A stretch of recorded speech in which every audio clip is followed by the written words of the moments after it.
I'm as proud of Shikara as I'm of Three Idiots. Actually, Ladki ko dekha to aisa laga is in the movie only because of Javed sir. My father saw that and he asked for his glasses. He saw the figure and looked at the check and he said, class. She never looks at my work as a critic and I don't look at her. I haven't asked her actually. Good you asked me. I should go home and ask her. What do you think of the book, honey? I have no idea what she thinks.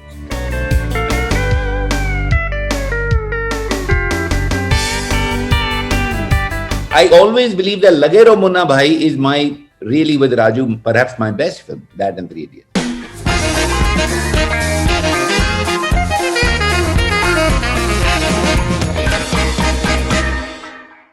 Abhijat, I'm sorry, I'm coming to you, but since we are in the continuation of 942 and the songs, एक सर्दी की धूप जो term आपने use किया है, जावेद साहब ने जो लिखा है, that is something that you used to experience during your growing up days in Kashmir. Yes, I did. But it is Javed Saab. It's completely Javed Saab. All those ideas. Actually, Ladki ko dekha to aisa laga is in the movie only because of Javed Saab. I didn't see a song there. And Javed Saab said, उधर गाना होना चाहिए. मैंने कहा होना चाहिए तो लिखिए आप. तो जब वो उन्होंने लिखा ही नहीं था, उन्होंने मुझे कई बार बोला, लोगों को भी बोला, तो वो लीडो सिनेमा तक पहुंच गए, आर डी बर्मन का घर था, तो उन्होंने पहली लाइन में गुनगुनानी शुरू की, लड़की को देखा तो ऐसा लगा. So when he came, he had just written it on way and then he started saying and Dada picked up his harmonium and within 2 minutes made the tune. See, sometimes great work it got done in like 15 minutes, that song was made. All right, so Abhijat, how do you look at Mr. Chopra's contribution to Indian cinema? Oh, immense, incredible, absolutely. I mean, all the names that we heard just in the course of this interview, they clearly say that. But I think it goes even beyond that, and I think his legacy, in a way, is this the zest with which he made those films, the swagger and the conviction with which he made the way he respects Guru Dutt or Ritwik Ghatak, all Orson Welles, all those masters. And on the other hand, he is equally eager to find young people and reach out to them, convince them that they are talented, makes it his business to tell them that you can get corrupted very easily in this industry and wants to prevent that from happening.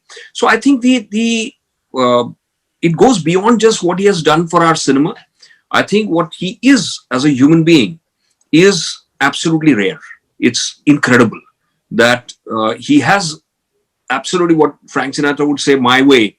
He has lived his life in that manner, and it's king size. Yeah. But I have to ask you a question. Because, he said कि यार, your reputation is कि आप तो कभी पैसे देते नहीं. Can you tell him about Munna Bhai, Lage Raho Munna Bhai, please? So at least मेरी थोड़ी image correct हो जाएगी. देखा नहीं, बताना जरा please.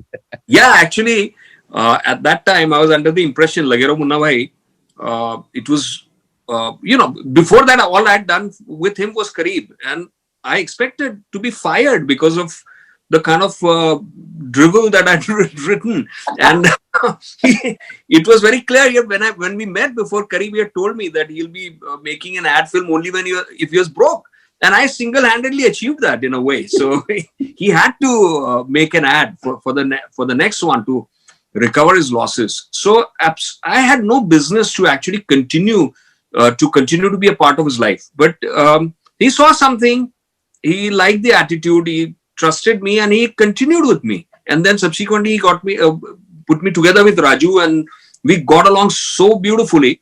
And he was always there to support that and to continue that. When Lage Raho Munna Bhai happened, I was under the impression, because at that time, this was 2004 when I started writing. So at that time, screenwriters were getting paid something like 8 to 12 lakhs. And he loved the film so much that I thought that my payment will be a little better than that.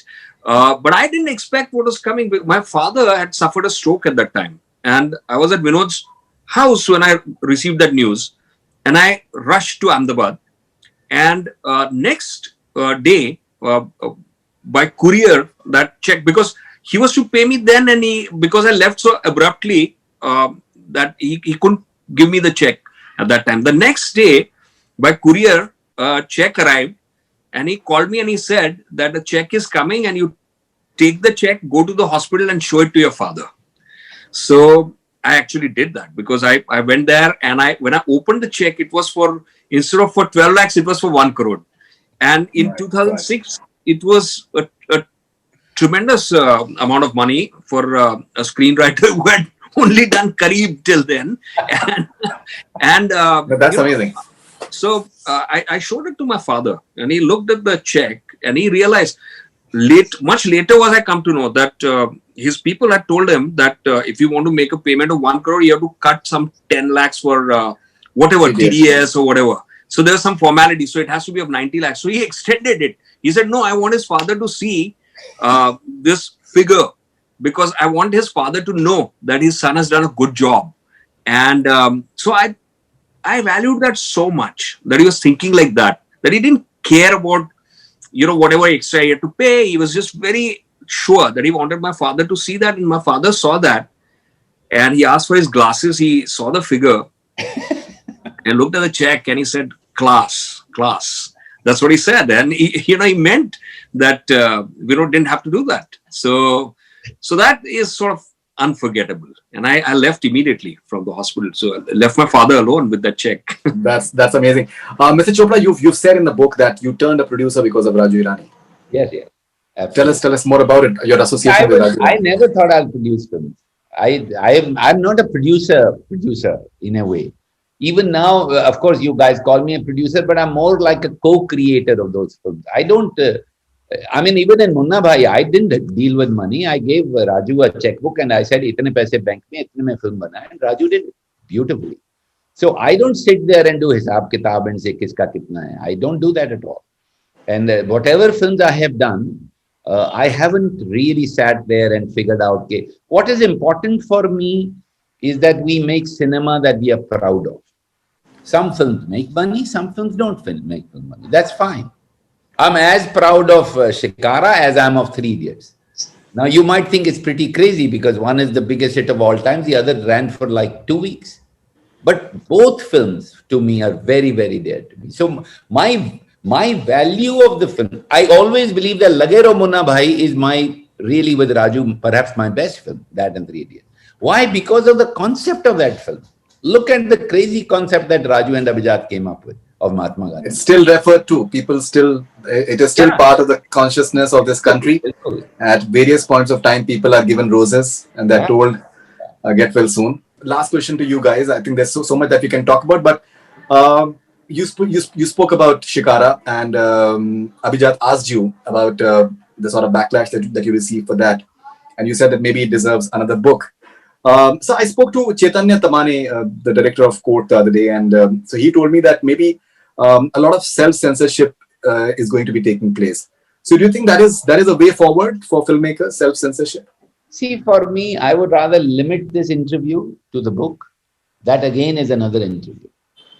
We'll talk about it. I have views on that. I will express it in a different interview. Let this be about the book and about the celebration of life, rather than what I feel about that.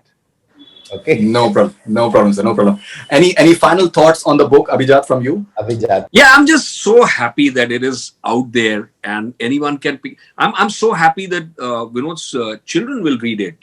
They're grown up now, but they deserve absolutely to know what their father is all about. Yeah, I'm so happy, and the things that I remembered.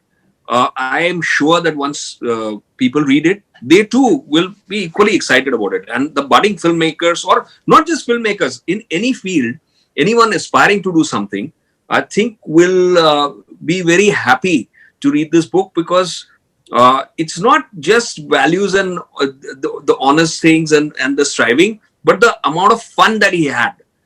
So he has made sort of values and honesty fun. So I think that is the goal. And Nayara is having. It is. Is having. Yes, of course. Mr. Chopra, last question to you, brother.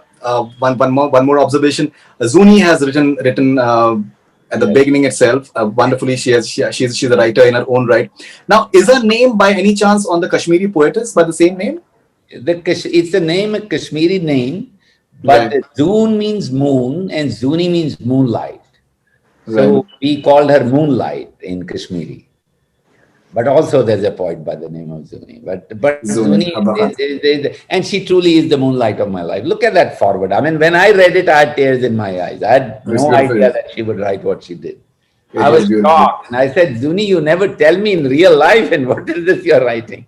I said, I don't have to tell you. I write. So yeah, I'm very touched by that forward. Actually, I'm touched by that forward, and I'm also very touched by what Abhijat has written as the introduction. I mean, when I read his 3-4 pages, I was almost in tears. His dolphin moments that he's written, and I'm so grateful that I have people like Zuni and Abhijat Joshi and all those people in my life. The very few people that are there in my life, I am so grateful, because really my life is beautiful because of these people. All right. So Abhijat has also mentioned about the beautiful relationship that you share with Anupama. She is a superb critic as well. What has been her objective observation about the book? No, we never talk about. She never looks at my work as a critic, and I don't look at her work. Actually, it's amazing because I don't see her programs, and she doesn't see my films or anything I do as a critic. I haven't asked her, actually. Good you asked me. I should go home and ask her. What do you think of the book, honey? I have no idea what she thinks. All right. So thank you very much. You will have to interview her to ask her what she thinks. I don't know. No, I have interviewed her in the past, and we have spoken about it. Okay, what do you think of the book? I'll do that. Thank you very much, Mr. Chopra, and lovely talking to you, Abhijat, as always. Thank you so much, and congratulations. Bye-bye. Thank you very much.